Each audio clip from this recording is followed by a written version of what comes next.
Hola chicos del grado séptimo, bienvenidos al video orientador del tema tejidos animales.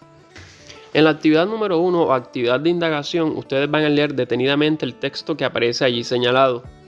En ese texto se plantea una situación relacionada con un accidente de tránsito en el que varias personas están afectadas. Una de esas personas presenta diferentes lesiones, para lo cual el equipo de paramédicos realiza una serie de procedimientos. Dentro de esos procedimientos se realiza una inmovilización del cuello y también la aplicación de un torniquete en una herida. Las preguntas para esta primera actividad son: ¿por qué crees que se inmovilizan el cuello y la pierna? ¿Y por qué crees que se hacen los torniquetes en la herida? Entrando en el desarrollo del tema, es importante tener en cuenta el concepto de tejido.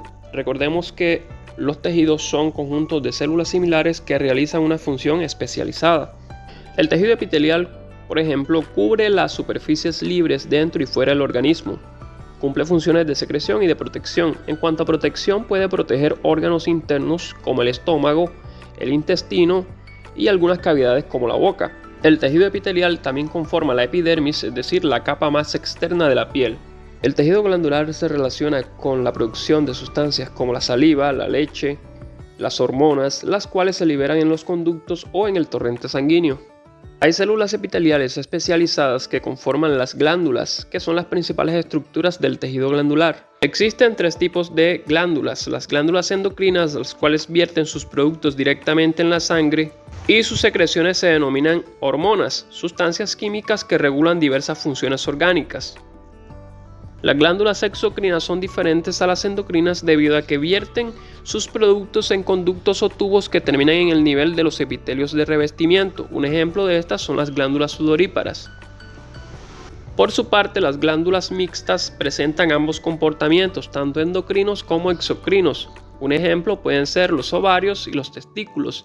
También entran en este grupo el páncreas, que libera enzimas que ayudan a la digestión, y en su función endocrina libera glucagón e insulina al torrente sanguíneo para regular los niveles de glucosa en sangre. En el desarrollo de la guía ustedes encontrarán diferentes tejidos como el conectivo, el cual brinda sostén y cohesión a los órganos y otros tejidos dentro del cuerpo.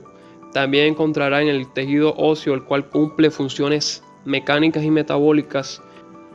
Dentro de las funciones mecánicas de este tipo de tejido está la protección de órganos como el cerebro y el corazón.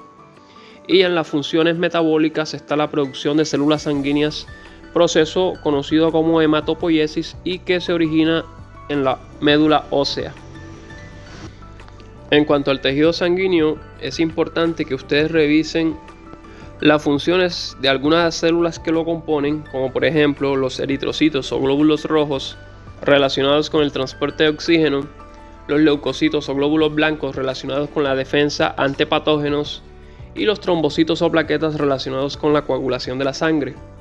El tejido muscular es esencial para mantener el cuerpo erguido y en movimiento, e incluso para bombear sangre y mover los alimentos por el tracto digestivo.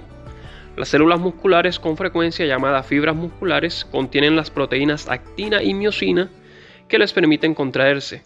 Existen tres tipos de tejido muscular. El músculo esquelético, también llamado músculo estriado, es a lo que nos referimos como músculo en la vida cotidiana. El músculo esquelético se une a los huesos por tendones y te permite controlar conscientemente tus movimientos. Por ejemplo, los bíceps de tus brazos son músculo esquelético. Otro tipo de músculo es el cardíaco, que solo se encuentra en las paredes del corazón. Al igual que el músculo esquelético, es estriado o rayado, pero no está bajo control voluntario.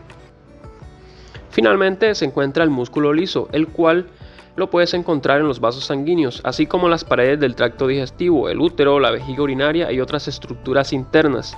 Al igual que el músculo cardíaco, presenta un control involuntario. Las características de estos músculos las encuentras en el cuadro que aparece allí en la guía, acompañando la imagen. El tejido nervioso participa en la detección de estímulos, señales externas o internas, y el procesamiento y transmisión de la información. Este tejido consiste principalmente de dos tipos de células: las neuronas o células nerviosas y las células de la glía o neuroglías. En la guía ustedes encontrarán la estructura de una neurona. Las neuronas son la unidad básica fundamental del sistema nervioso. Generan señales eléctricas llamadas impulsos nerviosos que les permiten transmitir información muy rápidamente a largas distancias. Por su parte, las células de la glía o neuroglías apoyan esta función neuronal. En la actividad número 2, en el primer punto, van a leer nuevamente la situación de la actividad número 1, en la cual se presentó el accidente.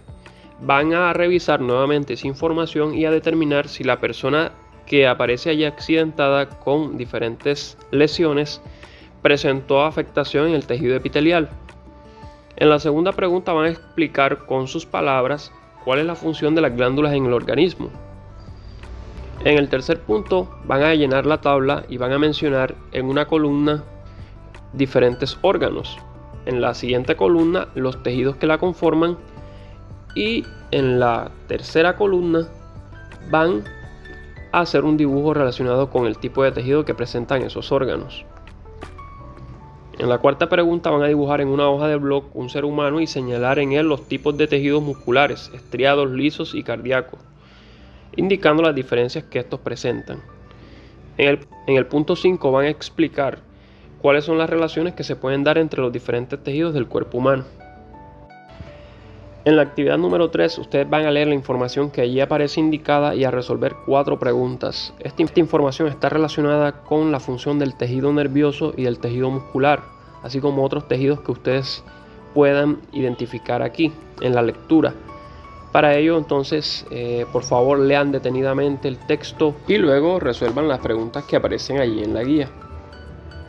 Cualquier duda y cualquier inquietud que ustedes tengan al respecto, por favor comuníquense con su docente encargado del grupo.